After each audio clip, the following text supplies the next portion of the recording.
You're still watching Morning Live. Thanks for being with us. Now, an independent expert affiliated to the United Nations says that the urgent debate on racism in the Human Rights Council in Geneva today will be a defining moment for the body. The Special Rapporteur on contemporary forms of racism, racial discrimination, xenophobia and related intolerance was speaking after the Africa Group pushed for the debate that seeks to adopt a resolution that would condemn racial discrimination and police brutality against Black people in the United States. Professor Tendayi Achiume was in conversation with the SABC's Sherwin Bryce Pease.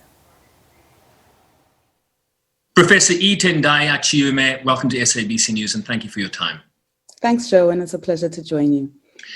So you've penned a letter to the president of the Human Rights Council, along with the chair of the working group of experts on people of African descent, to express your full support for this urgent debate in the council on Wednesday. Why does this debate matter?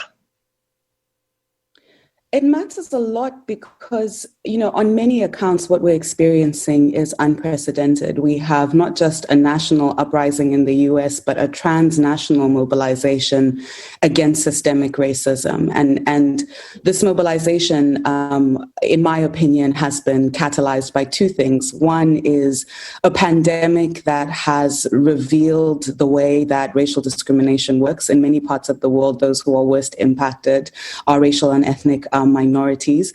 And then the crisis around systemic racism in law enforcement. The protests were catalyzed by the brutal killing of George Floyd in the United States. And since then, you've seen them spread to other parts of the world where there are very serious concerns about systemic racism in law enforcement.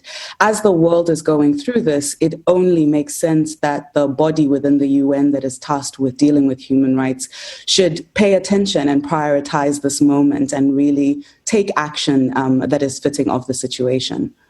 So let me ask you this, right? You're based in Los Angeles and have thus had a bird's eye view to what has been going on in the United States over the last number of weeks in the aftermath of George Floyd's brutal killing, but not limited to just that killing, right? There's a long list that we could go through, including Rayshard Brooks in Atlanta this past Friday.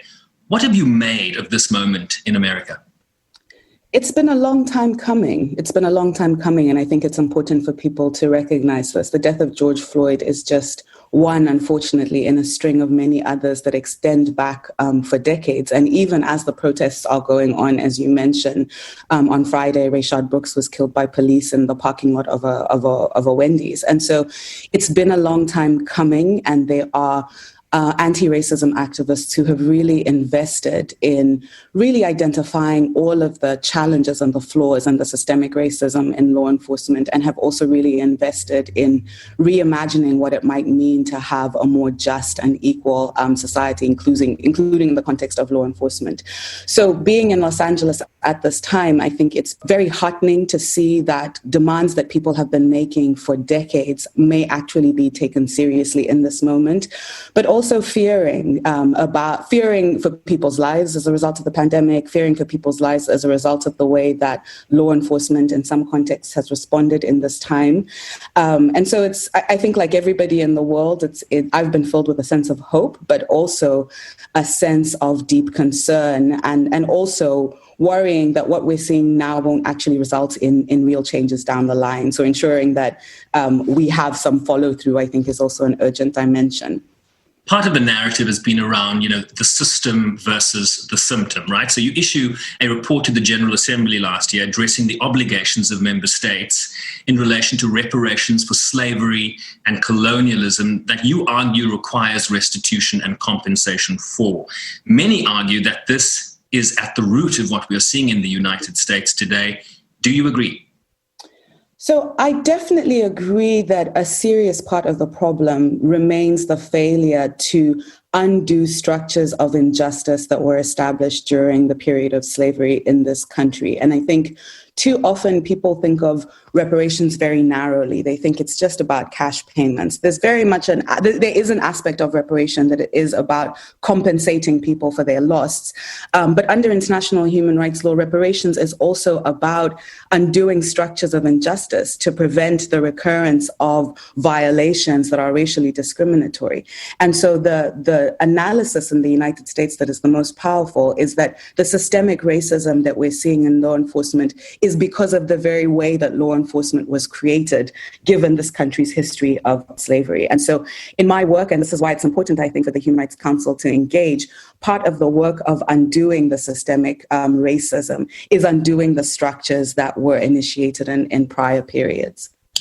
The Human Rights Council is currently considering a really hard-hitting resolution that would condemn racial discrimination and police brutality against people in the United States, Black people in particular, and calls for the establishment of an independent international commission of inquiry into systemic racism in this country, but also in other parts of the world that have suffered similar instances. A special rapporteur, what would you seek to have this international commission of inquiry achieve?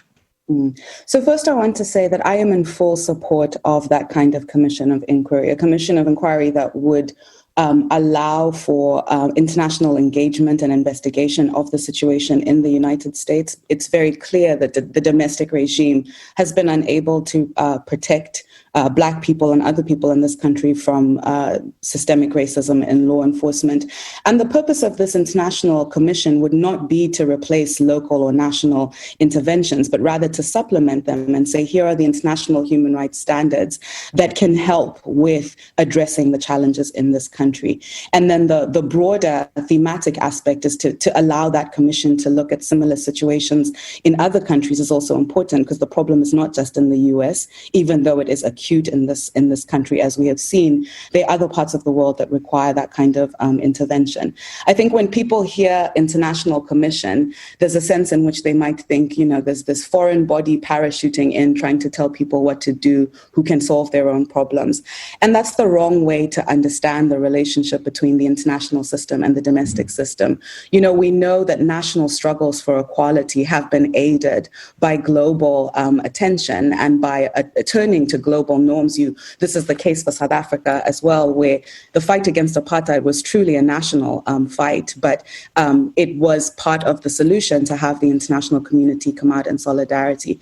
And so I'm supportive of the International Commission. I think it would be really beneficial and would allow activists and policymakers and other people in the United States to benefit from the resources that are available in the international human rights framework.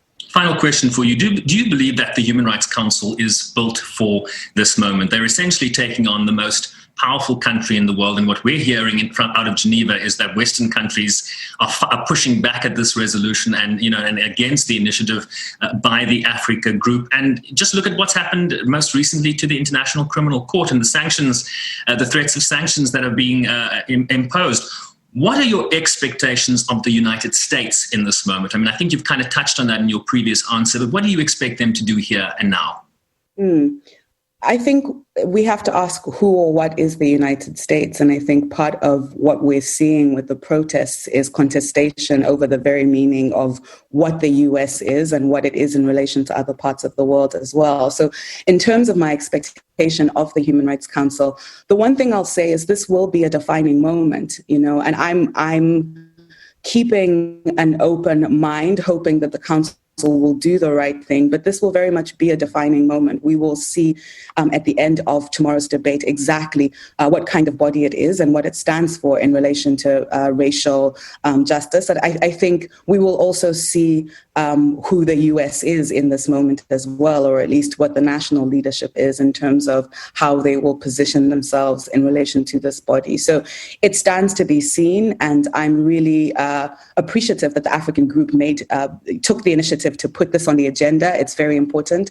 And I just hope that all of the members of the council will vote on principle to support people who are victims of systemic racism. But we'll see. We really will see. Do you have a view on how the Secretary General at the United Nations has responded to racism, particularly the most recent events in the United States? So, I'm on record as having had this critique. I don't think the international system does as much as it can to address issues of systemic racism. And I think in this moment, we're seeing more being done by the UN, by different UN bodies than we've seen in a really long time. So I'm in a moment of feeling more positive than I have in the past. But again, really the commitment of the UN, of different UN bodies to racial equality and to racial justice is going to be determined in the next few months, including by things like the outcome of the urgent debate. Professor Achiume, thank you so much for your time. I really do appreciate it. Thanks, Rowan. Professor Tendayi Achiume is the 5th United Nations Special Rapporteur on contemporary forms of racism, racial discrimination, xenophobia, and related intolerance. She's also a professor of law at UCLA.